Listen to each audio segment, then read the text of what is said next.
పొద్దుగాల నుండి మస్కుగూకేదాకా మండేటి ఎండలో కాయ కష్టము చేసి అలసట వచ్చిన రెక్కకు నాయమ్మ ఎంత పురుసదు ఉండదే నాకింకా పాపకారి ఏజెంటు చేతిలో మోసానికి నేను బలి అయిపోతిని అప్పుల బాధకు అమ్మా గలుపు బాట పట్టినానే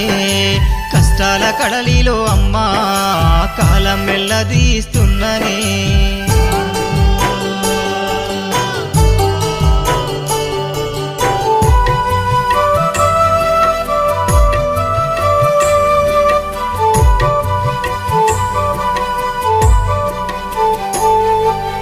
ఉడికి ఉడకని సద్ది వరకు జాబుల జుట్టి సైడు మీదకు పోయి సగము కడుపుకు దింటి